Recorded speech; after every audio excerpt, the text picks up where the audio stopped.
Hi, everybody. I'm excited to spend some time today with you. My name is Michelle Johns, and we're just going to have a little brief discussion about something that God gave me a few months ago. The topic of our discussion today is You Are Not Your Content. We are not our content.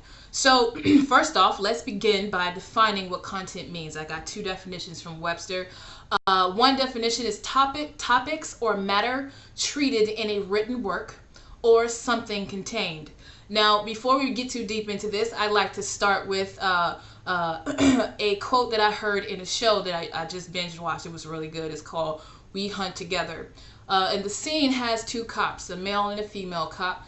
And the female cop is really emotional about, the case they're working on.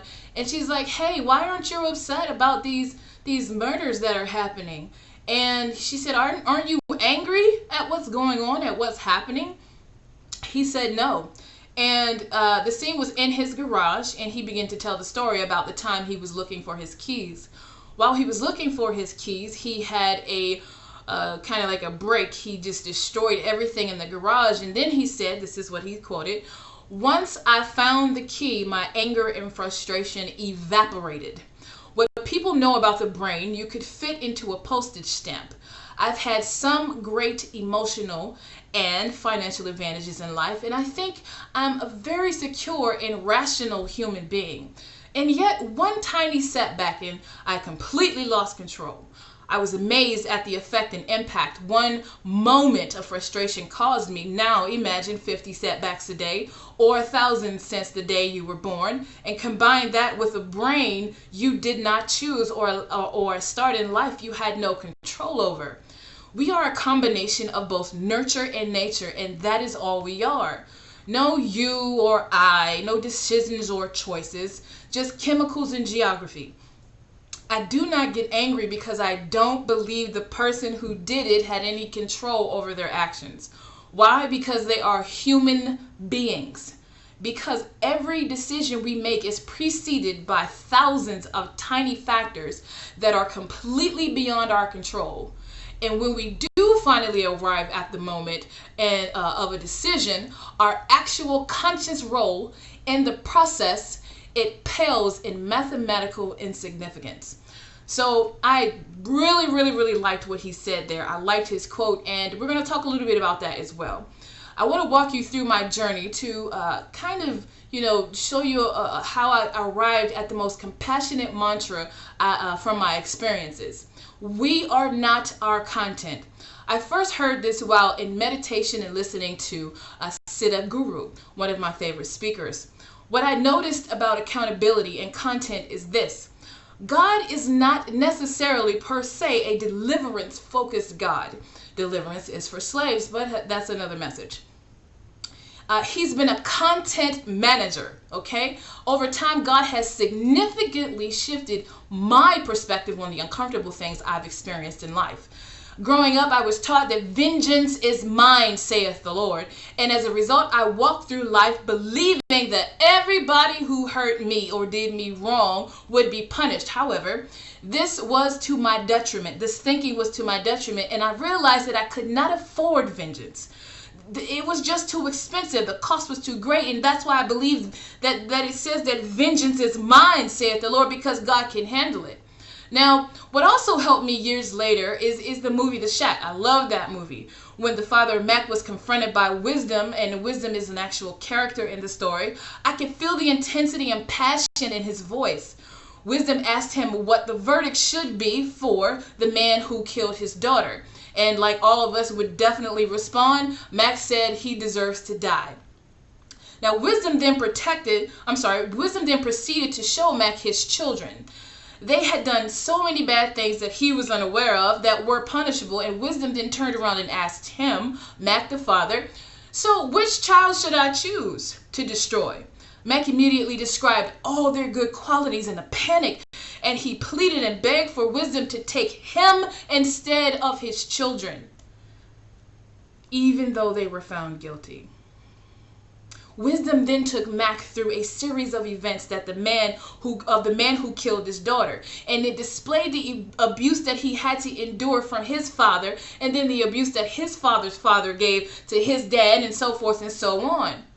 Most of the time when things happen to us, we retreat into a space of entitlement, and then we don't even know we're doing it. However, what we have been taught and what we have experienced are among those thousands of tiny little factors that we had no control over.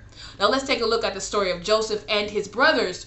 Joseph's brothers were jealous of the coat their father gave him as a sign of favor, because they didn't get that type of treatment from their father, so they were so angry that they sold their own brother.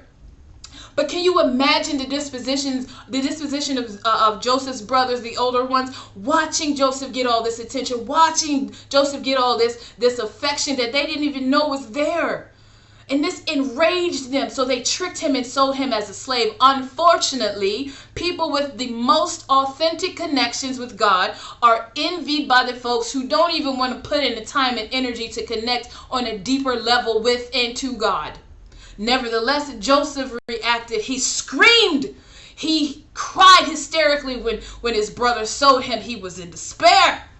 Now let's talk about that. When stuff happens to us, we got to let it out. We have to release negative content in whatever way, shape, or form that is healthy for us. We've got therapy, we've got exercise, we got music, we can go get a dog, eat some ice cream, but not too much ice cream. However, this is what Joseph said to his brothers while in that state of despair.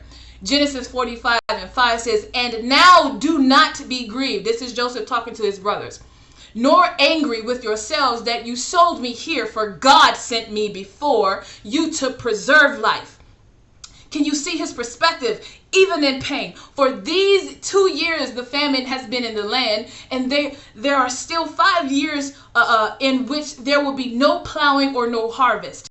"And God sent me before you to preserve for you a remnant in the earth, and to save your lives by a great deliverance." Now this is where Joseph managed his content selflessly, because he'd been put in a place to help others, especially his family. And verse 8 is my favorite verse. At the beginning of it, it said, "And no, you did send me here, but God."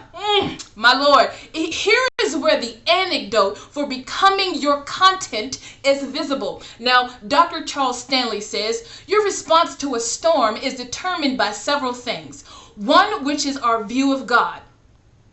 At times, we define the negative impact of a storm as punishment as opposed to a season that we must go through. Fear provides the illusion that the unknown will be detrimental.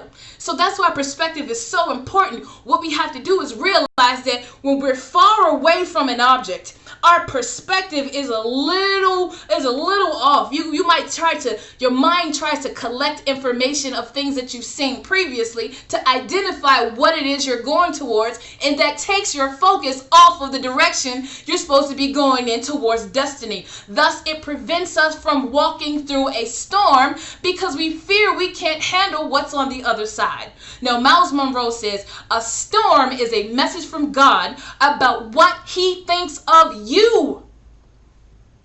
If God exposed you to something difficult, God trusts you with the process. Furthermore, the reason Luke 6:36 says, "Be merciful just as your Father is merciful," is because we first must be merciful to ourselves. We must understand that we are not the storm we are encountering. The act of mercy makes us free of expectation from one, ourselves, and then others. Suppose we walk through life knowing, just having the understanding that the human experience is mostly an emotional, mental, spiritual, and holistic journey that mirrors the process of a baby learning to walk for the first time. Just put one leg in front of the other. We're going to take this one day at a time, and we're going to get there by the grace of God. This provides a complete formula for compassion towards all people. So I gave up my right to be angry at anyone with this type of awareness. What is so important is to recognize is this: just because you are aware of a thing, knowing will never lessen the responsibility or weight behind the knowledge. But Jesus said in Matthew 11:28, English Standard Version, 11 and 28, "Come to me all who labor and are heavy." Right? The knowledge is heavy. Right? Wisdom is heavy when you get it, because you got to keep yourself focused. And what, and I will give you rest. And what do we need rest from, Jesus? The effect from the many tiny factors that we had no control over. My second point, what happens if we become our content? So if you've experienced any type of trauma, you'll understand that memories are like a hard drive. Whatever happens inside that hard drive is stored. When new software updates in our system, we have to purge our memory to experience better performance. My Lord, our souls are the same way. When we constantly feed and nurture traumatic memories and experiences, we become the event. We become our content. Here is an example of what happens when we become our content. David and his son Absalom had an arduous relationship. Amnon, Absalom's brother, raped Tamar, their sister. Now Absalom decided to take his brother Amnon's life 2 years after his father punished him because Absalom fed on that thing. He kept thinking about it, and he didn't think that it was fair that Amnon was still alive after raping his sister. So Absalom acted out of a place of anger and became the content he experienced by feeding his desire for vengeance. If we don't deal with the hurt and pain, we will wither away while we wait for God to do what we think he should do to our offenders. We wait for God to just go ahead and God break them down. Well, I know they're gonna suffer for that, God. I know, but God had to teach me, hey, no, you don't know their story. Stop. And like Absalom, no one killed him in the pursuit of this vengeance. He rode on the horse of vengeance to his death. His head got caught in some branches and he died. So he reacted to what happened to him and around him instead of allowing the events to pass by him. Granted, this is easier said than done, but we have to recognize that God doesn't want to lose our trust. So know that God will work everything out that you're experiencing, and that's all the faith that you're ever going to need while you're going through tough times. Now, I like to think about it in scientific terms as well. We're going to take a look at the force of friction. Now, the force of friction, okay, is energy exerted onto a surface, okay, with an object attempting to move across another surface. So your situation is trying to pass you by, but what you're doing is creating friction by not standing still. After moving in spaces we should have stood still in, we create anxiety and prolong our journey.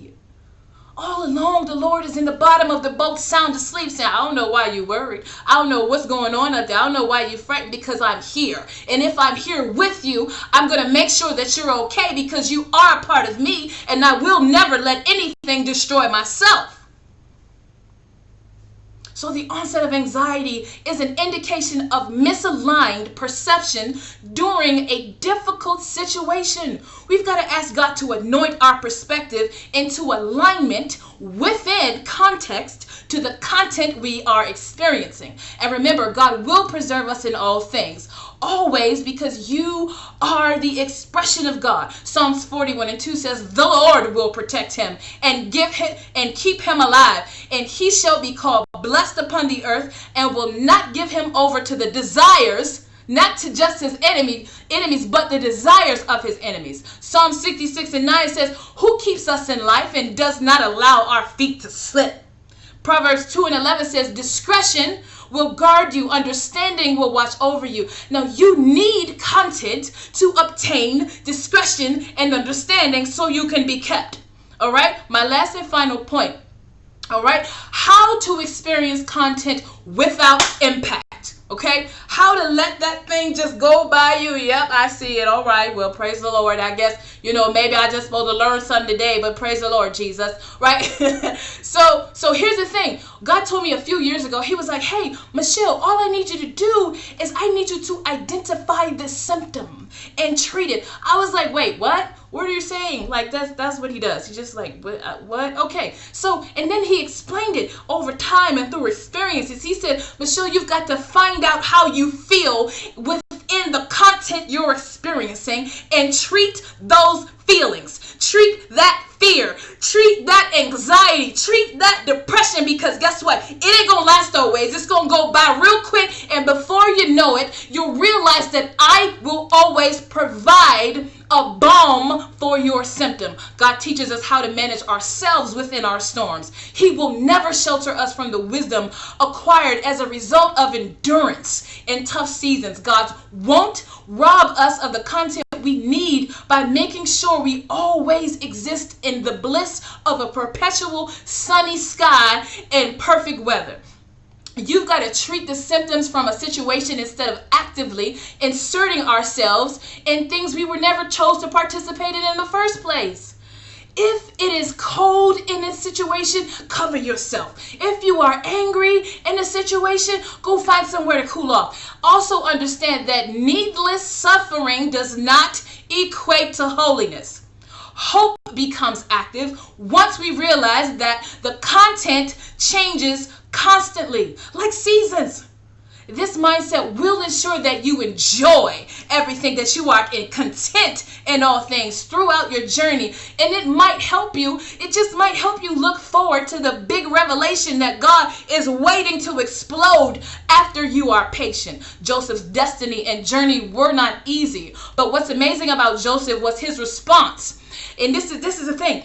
This is amazing. Joseph's response was the harvested seed of Jacob. Jacob was his father, who was also betrayed when he was a young man. Jacob made a deal with Rachel's father, whom he loved, that he would work 7 years so that he could have his wife's hand in marriage. However, he worked and toiled and completed his assignment, only to find that Rachel's father tricked him into sleeping with Rachel's sister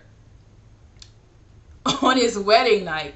In this example, it is important to recognize that your reaction to the content happening in your life is a seed. It is a seed. The many factors that influence our decisions are separate from the decisions we make. That's why separating the symptoms from our experience is vital. We've got to know what's going on with ourselves. We are not what happens to us, but we are measured according to our response. However, honest reflection on the way a person treats you will define your value to that person. On the opposite spectrum, David became his content when he was a young man. He sent a man to the front lines of a battle and killed him because he desired his wife. David killed Bathsheba's husband because he couldn't control his desires once he witnessed her taking a bath. Well, he should have just let that thing go, honey. Listen, I know it's hard sometimes, but sometimes you got to let it go. David created content in this instance, and so did his son. Absalom was once presented with the rape of his sister, and Jacob's devotion in the opposite spectrum also. Jacob's devotion to God was birthed within the excellence of Joseph. Joseph was the manifested seed of Jacob's restraint when his father-in-law betrayed him. And in the end, Jacob's seed produced revival.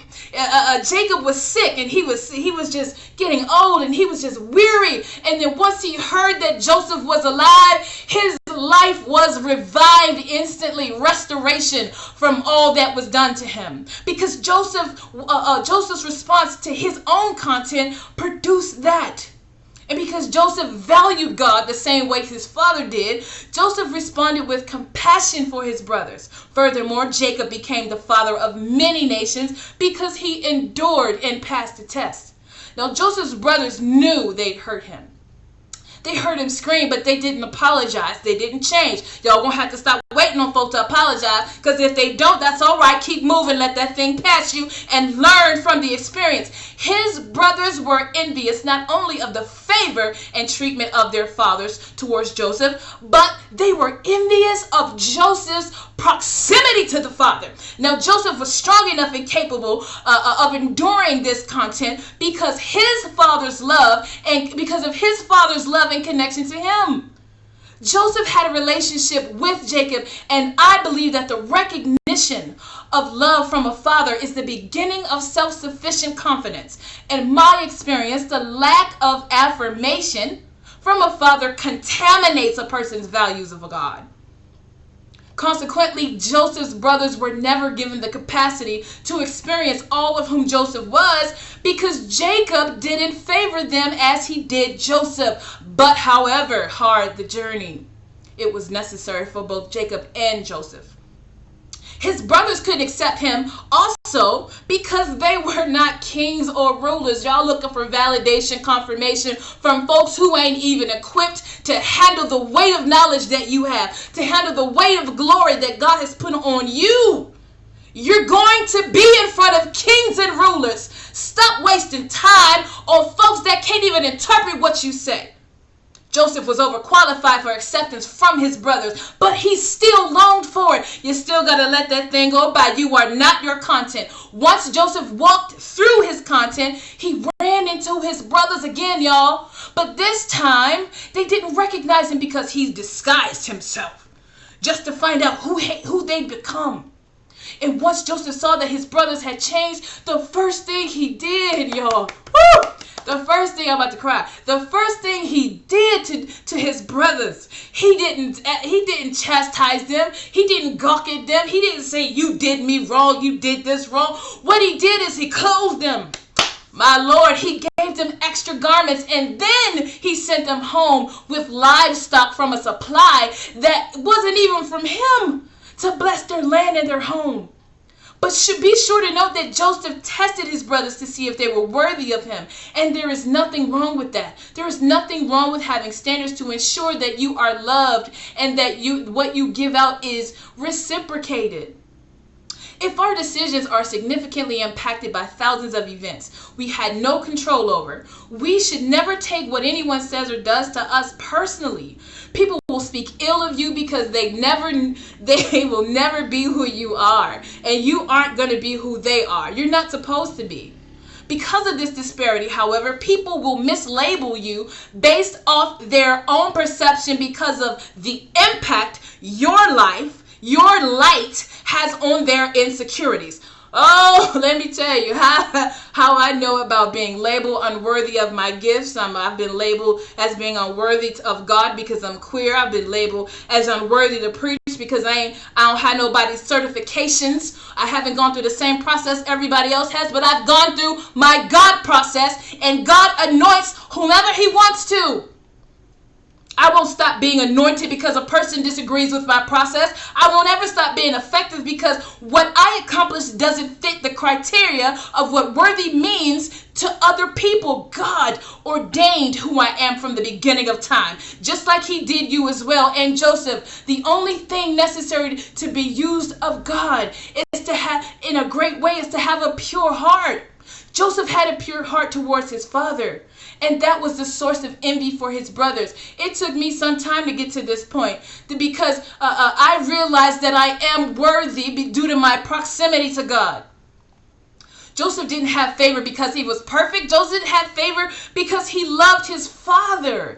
Intimacy with God will produce an abundant life because there is less delay in communication. Of course, you're going to hear somebody quicker if you know their voice. Of course, you're going to hear somebody faster if you talk to them all the time. You've got to understand that relationship is the thing that will increase proximity in a positive way between you and God.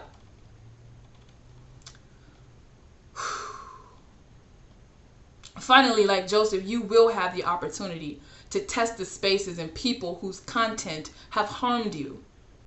It is guaranteed to happen, and you will have a choice to make to confront those people or that space. If you notice, God did allow Joseph to be sure of who his brothers were before he blessed them. He told his brothers not to feel guilty, because it was God's plan for him to be where he was to preserve his family's life. And most of all, Joseph God made Joseph a father to Pharaoh, the highest authority in the land, Lord of all that man's house, and ruler of all Egypt. That is huge. So what we've got to do is learn from Joseph. Learn from the experiences, acknowledge the pain, treat the symptom, and collect discernment while you're there. Finally, but once it's over, let it go, because you are not your content. As soon as I stop worrying how the story ends, I'll let go and I'll let God. Let God have his way. That's when things start happening. When I stop looking at back then, I let go when I let God. Let